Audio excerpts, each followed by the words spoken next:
The Whitney Reynolds Show is supported by the Illinois chapter of the American Foundation for Suicide Prevention, whose mission is to save lives and bring hope to those affected by suicide. Children's Learning Place, excellence in early childhood education since 1998. Evolve Her, a collaborative workspace for women. Kevin Kelly with Jameson Sotheby's International Realty. Luxury is an experience, not a price point. The J. Parker, a Chicago rooftop restaurant at the Hotel Lincoln. And Hollis Plyman and Company, a Jacksonville CPA firm assisting individuals and businesses with financial success. Special thanks to Dr. Daftari and the team at Art of Modern Dentistry. Cellular Intelligence. Goldfish Swim Schools of Chicagoland. Deluxe Cleaning Services. Iga Salon and Spa. Chicago Andrea Creative. And Export Fitness.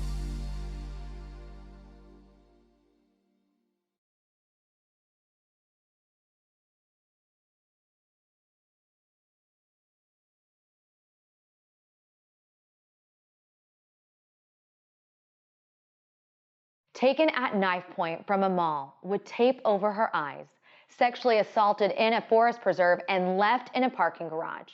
Today, we hear the life story of survivor and activist Angela Rose, who remembers everything about that horrible day to help prevent it from happening to anyone else.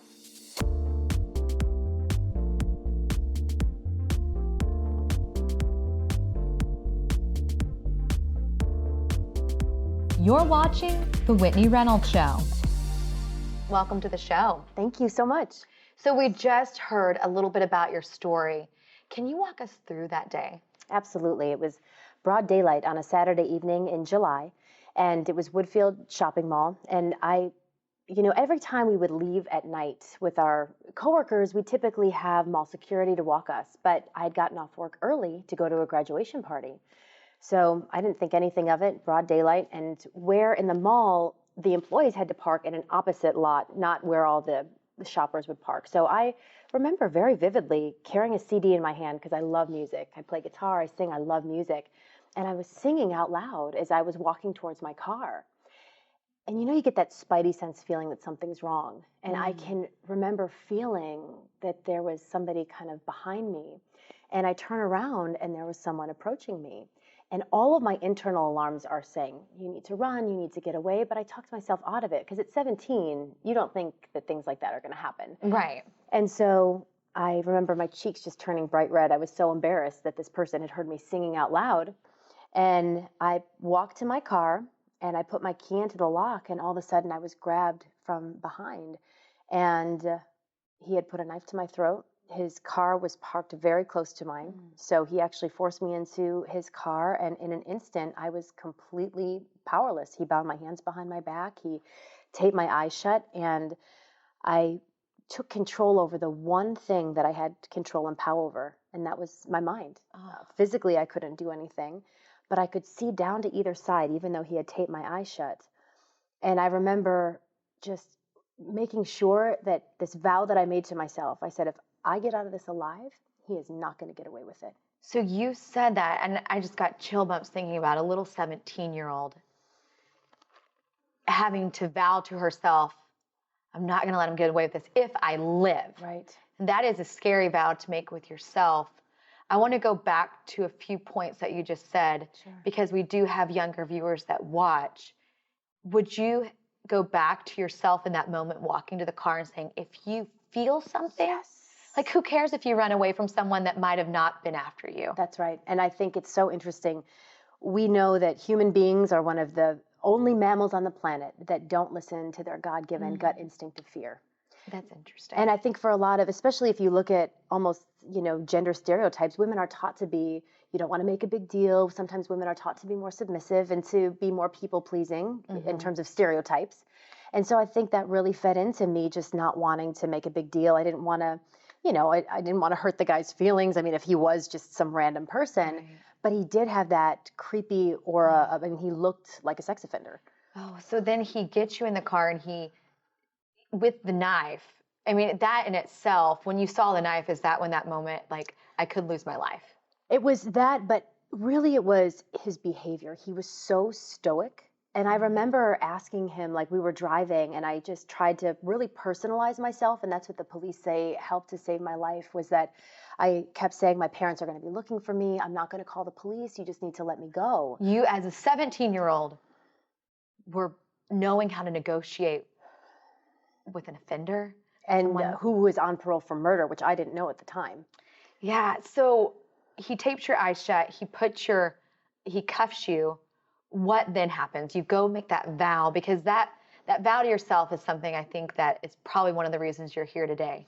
And it also was this image that I had of my mom getting a phone call that I had been murdered. It's a very weird thing, but I'm very close to my mom, and this image kind of flashed in my mind. And I said, I'm going to do everything I can to make it out. And I just remember as we were driving, you know, he asked me what my name was, and I made up a name. I think I said, Nancy, what's yours? I asked him what his name was. Right. You know, I just tried to do everything I could to try and humanize myself and be less of an object and more of a person. So interesting and so insightful for what was to come and how you escaped. So he drives you, do you know where? Are you able to do anything? Like, what got you through that car ride? The car ride was so interesting because he put these ridiculous sunglasses on my face. And as we're driving, we're on the expressway, like up 53 heading towards Wakanda, and there's cars next to us. And I'm wondering, like, do I try and mouth for help? Like, what do I do? But at one point, he had tied my hands behind my back with like plastic zip ties, like that you would hold cables together with. And at one point, I'd gotten my hands free. And I remember looking, okay, I was visualizing all these things. I'm like, okay, the seatbelt is on. He put the knife down. He's driving. I'm like, even if I get out and I roll out of the car, if I break my arm or my leg, at least I'm out. Right. So I remember just taking a deep breath and trying to undo the seatbelt, but he was too fast or I was too slow, and he just grabbed it and he threatened to cut my face. And that's when I knew that this was a very serious situation. And when he took my wrist and bound them even tighter behind my back, where I started to lose feeling in my fingers. And I mean, not knowing if that was going to be the last day of your life at 17 is such a sobering thing. But for me, faith was really what helped get me through it. That to me was probably the defining moment of my life that was my spiritual awakening. Oh, so in the moment, because if someone does have this happen, and I mean, we would hope, you know, that you or whoever has gone through this would be the last case. Like, we would hope this would stop happening.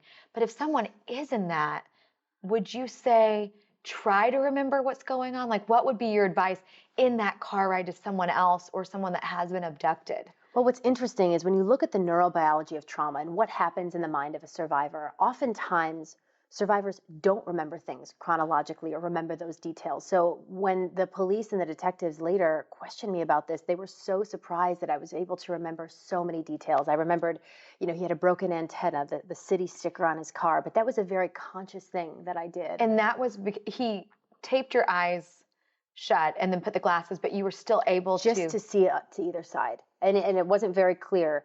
But, you know, I just remember I was kind of looking off to the side to remember details about his face and the beaded seat cushion and everything that I could. So he takes you in the car. Where does he take you to? So he wound up driving, and we were driving for a while, and wound up in a town called Wakanda. And he pulled off, and I remember in my mind cataloging all the street names because they were all presidential names. So I was like, okay, Washington. So I'm just trying to remember all these things. And you could see that. I could see, yep. And by that time it was getting darker. And pulled over into a forest preserve where I was sexually assaulted. And I remember him taking the keys to my car, which he had taken from me, and he wiped his fingerprints off the keys. And so I knew that he had done this before, and this was not his first crime. And I told the police that night. And what was interesting is that he wound up driving me back, not to the exact same Woodfield Mall, but it was called the Streets of Woodfield. And he threw me into a stairwell. And he ordered me to count to 100, but I wanted to try and get the bindings off and get my eyes free so I could get the license plate, but he drove away too fast. And so up until that moment, it almost felt like an out-of-body experience, and I've heard a lot of survivors talk about that. It's almost kind of a coping mechanism that a lot of survivors face, that you kind of dissociate in some ways. So I felt like it was almost this out-of-body experience, and in that stairwell, everything just like really hit me that those last however many hours, like, that really happened, and I'm okay. And well, the sexual assault in the forest preserve. Did he make you think that you were going to die there? I did, actually, because he makes all of his victims change clothes, which was very psychologically disturbing. And so he asked me what He dress makes them changed clothes. He asked me what dress size I was, and I just made up a dress size, and he put me in this evening gown that fit me like a glove. And when they caught him, they had the same dress in all these different dress sizes. And so I'm pretty sure, and there's reports of him watching me in the mall earlier, that he had stalked me. And all of his victims look very similar. And so to think that there was somebody that had been watching me, that it just, your whole sense of safety and innocence just gets shattered. Your whole world as a teenager, you think that you're invincible, that nothing like that can happen. Right. And to think that this predator had been stalking me for how long, I don't know. And then he ends up taking you to this garage and letting you out. Did you still, like, why didn't he murder you? Like, I actually wrote him a letter in prison and asked that same question. did you? Never got a response back. But I mean, I think for a while, and it's not necessarily survivor's guilt, but, you know, I met the family of the girl that he had killed, and her name was Julie Angel. Her last name was Angel. So I know it sounds crazy, but I just feel like maybe she was there to sort of help me through it. You know, I mean, the only time I get choked up and when talking about my story is thinking about her. She was 15 years old. Her whole life was, she loved music. We had so much in common. Like her, you know, I became very good friends with her mom and her sister. And, you know, she loved to dance, and like to think that, you know, now I'm a mom and I have this beautiful life, and she could never experience any of that. Right. So, and he was a suspect in other murders as well. So I just, that to me is the only time that I get really Right. Like, and I'm emotional. sure you do have an angel watching over you on so I many feel like levels. that, you know. And so when I remember walking down this weird stairwell and After not he knowing where I dropped was you after he dropped me off. And I wound up in this kind of auto shop, like an auto repair shop. And I remember the guy was doing some paperwork, and he looked up and he's like, "What happened to you?" He's like, "I'm calling the police." I in my mind, wanted to call mall security, drive into my car so I could go home and call the police from like I just wanted to be in my house, you know, in the safety of my own space. But they called the police right away because my arms were lacerated, my clothes were a mess. I mean, I just looked like a mess. Yes. And then I had to make the most difficult conversation, the most difficult phone call that I've ever made in my life, and that was to my dad. He's my Italian father, being the oldest of 3 girls. He was very, very overprotective. So I had the earliest curfew out of all of my friends, you know. I mean, he always wanted to look out for us. So, you know, to call him, because my mom was at a family party, and this was before cell phones. I know it's like hard for people, especially your younger viewers, to imagine a time before cell phones, but there was such a time. And so my mom was unreachable at a family party, so I had to call my dad. And when we went down to the police station, I was so surprised at how I was treated. You know, just sitting in the back of the police car, which I'm sure is standard, but I had to tell my same story to all these police officers. And it's very triggering to go through this over and over again. And then I had to wait for a detective, and I waited for hours, and he didn't believe me. Wow. That is one of the craziest things in this whole story, because your details that you did remember weren't believed at first. That's right. But yet those details is what ended up getting this murderer off the street. That's right. How did you get someone to finally believe you? Like, was it jumping up and down saying, "I know what it is," or was it the person coming in to draw the face? Like, what was it that connected the dots? Well, thankfully, my parents were extremely supportive, and my grandmother, who was my best friend, she was so supportive. And so I had this incredible support network that many survivors don't have.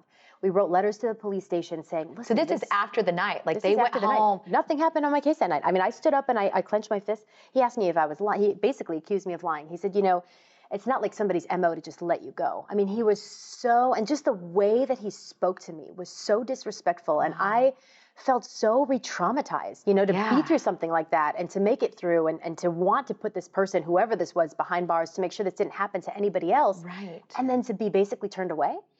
So I went home that night just feeling so re-victimized. And finally, they put 2 new detectives on the case that were amazing. We call them our knights in shining armor, but that's because we put so much pressure on the police station to take this seriously. I thought there should have been a letter under every single store in that mall saying that this person was on the loose, but they didn't want any bad press. That is remarkable. It was and very thank frustrating. goodness you lived to tell this story, and that hopefully procedures will change. Yes. So you end up getting to the point where you have two detectives taking you seriously. Taking me seriously. I did they called it EFIT. It's like an electronic version of the sketch of his face. And they put it all over the Chicago news, and someone recognized him, his parole officer. And that's a shocking thing in itself, that a man that has murdered someone was on parole. Please tell me the laws have changed, that can't happen. They have, thankfully. Okay. So we found out that in 1980, he had committed 3 crimes within a 4-month span, on parole for other crimes he did in the 70s. So in 1980, he raped a woman while putting groceries in her car.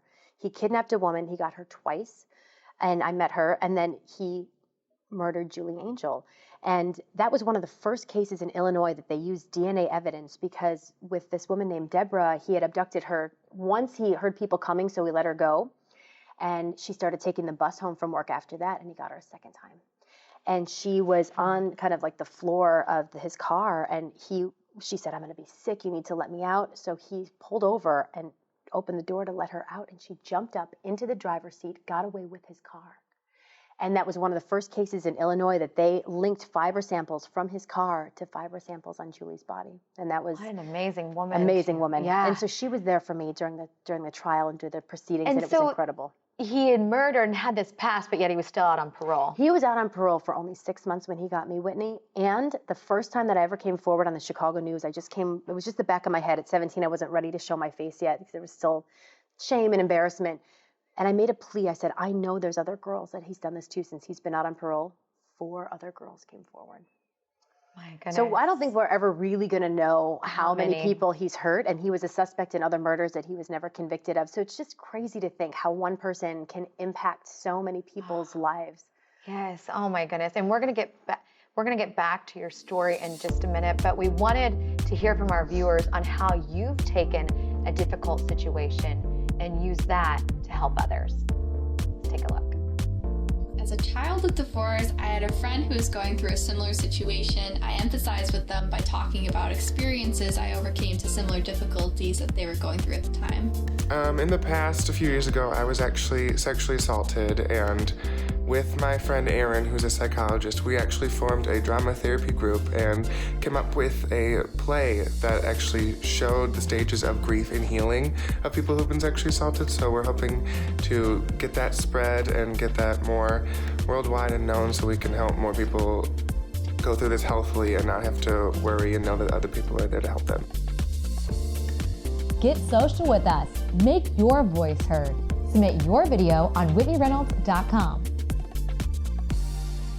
So we just heard from the viewers of how they took a difficult situation and had it work to their good. And today you've opened up about yours. And Angela, I thank you for being bold with it. And where I want to go now is the mental recovery, because trauma affects people differently. How did you get through it mentally? Whitney, that's a great question. For me, I had an incredible support network from my family. And, you know, I really wanted to take all those angry feelings and turn that anger into activism, turn that pain into something positive. And I was able to work with the family of the girl that he had killed, Julie Angel's family, other of his previous victims, and we started a petition drive just a couple of months after I was kidnapped to try and turn all those negative emotions into trying to create some positive change for the Chicago community. And pretty soon we had almost 8,000 signatures on these petitions. People that I didn't even know were getting them signed in medical offices. I remember a very pregnant woman was outside of a grocery store on a hot, sweltering Chicago summer, August, and getting these signatures from strangers. And it was so inspirational to see the community coming together. But why I really found this sense of healing was so many people shared with me their experience. And I learned how widespread sexual assault was. And we know that 1 in 4 girls and 1 in 6 boys will be impacted by sexual violence, which is huge. Say that number again, because that is a very large number. It is. According to the CDC, 1 in 4 girls and 1 in 6 boys will be impacted by some type of sexual abuse, molestation, sexual violence, something. And that means all of the viewers that are watching, everybody in your personal life knows somebody who's been impacted, but sadly there's still so much shame that people don't talk about it. Right. And it took me a long time to really understand that I needed professional help. We're Italian, and my family kind of pick yourself up by your bootstraps. It took me years before I really understood that in order for me to fully heal from this, I had to go through it and I couldn't go around it. What got you to that point? Because you're right, so often we think we can just navigate even without a difficult situation. Sometimes we need to just look at like what life is like and look at it head on. Yes, absolutely. I think for me, I had a lot of symptoms of post-traumatic stress disorder. And as you mentioned so brilliantly, it's every person reacts differently to trauma, but we see a lot of PTSD, post-traumatic stress. So for me, I would walk with my hand over my throat. I went away to college at the University of Wisconsin-Madison, and I constantly would feel this triggering feeling if somebody would walk too close behind me when I went to class, or if I would wash my face at night, I would feel that somebody was behind me, but I didn't realize that it was because of the kidnapping, because when you're in it, you can't see it. Right. And so it took me a long time, and it was impacting my relationships. It was hard for me to trust people. If people, if I was dating somebody and they came up to put their arms around, like behind me, I would just get this hypervigilant sense and like just become very triggered. And it was very difficult. So I found an amazing therapist. For me, I knew that I needed somebody that was very holistic, that could be mind, body, and soul. And I did this treatment called EMDR, which stands for eye movement desensitization and reprocessing, that can be very helpful for post-traumatic stress, because when we go through these moments of trauma, these difficult memories get stored in our brains in a way where things will happen. Like if I see a shadow, my body and my brain respond, where you feel like something's a threat when it's not. And it's exhausting because you feel this constantly triggered state. So the EMDR absolutely helped me to process those negative emotions and memories. And it felt like this weight had been lifted off my chest that I didn't even know was there. I felt so free. And, I felt like I had to go to some dark places in order for me to kind of get to the other side and to be in the light, was to really kind of relive that and deal with those hurt, harmful feelings of being, very vulnerable. But it was so worth all the effort because it just feels so free. And getting to the light, we're going to get there because you actually started an organization. But right now we're going to hear from a celebrity who is championing the cause for PAVE. Let's take a look at Haley Reinhardt. Welcome to the show, Haley. Thank you so much. It's great to be here. So you know Angela Rose for quite some time now, and you've gotten behind her organization. What is your personal connection to sexual assault? I think it's really hard for women to step up and talk about it, but I've definitely had, situations where I've been very much uncomfortable. And, I've been also really close to women who have gone through very traumatic things, and I've tried to help aid them and give them that kind of lift and support to be able to stand up and tell somebody or walk away, get out of a relationship, whatever it might be. So, as a young girl, seeing these kinds of things happening over time and now to where I'm at today, it's been a cause that I've wanted to be a part of since I was little.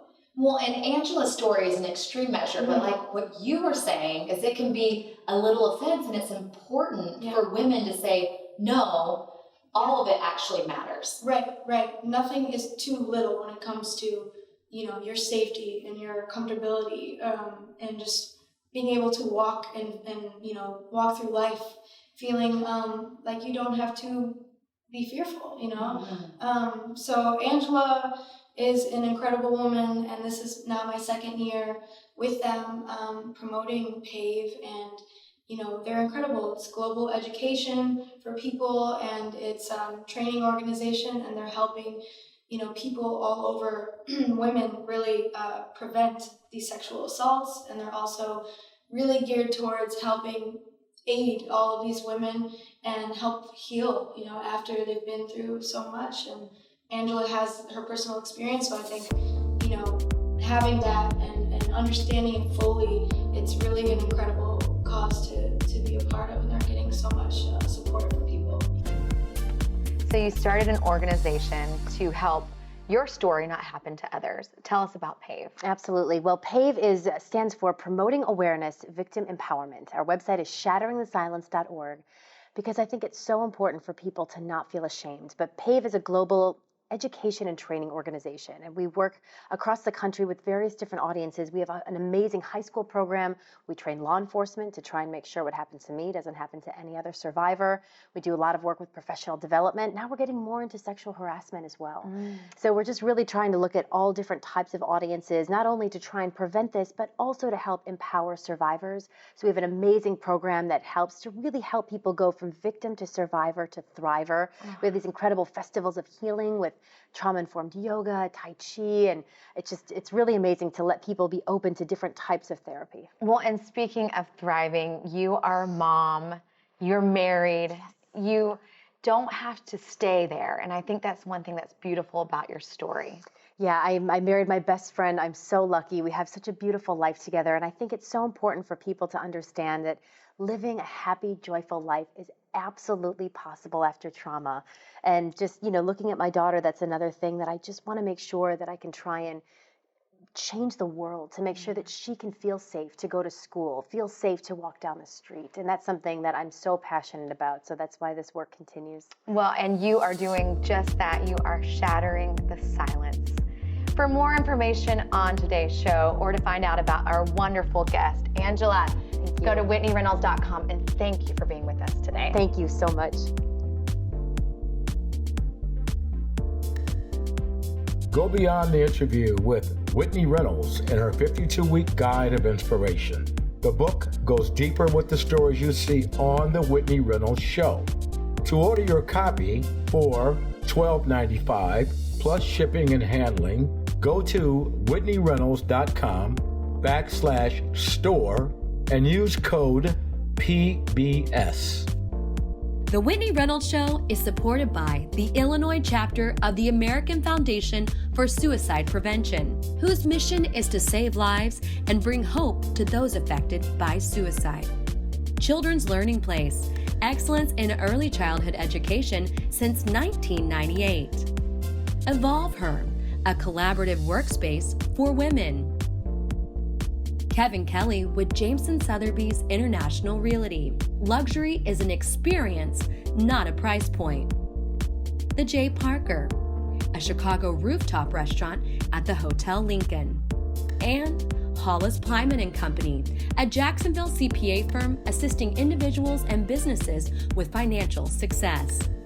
Special thanks to Dr. Daftari and the team at Art of Modern Dentistry. Cellular Intelligence.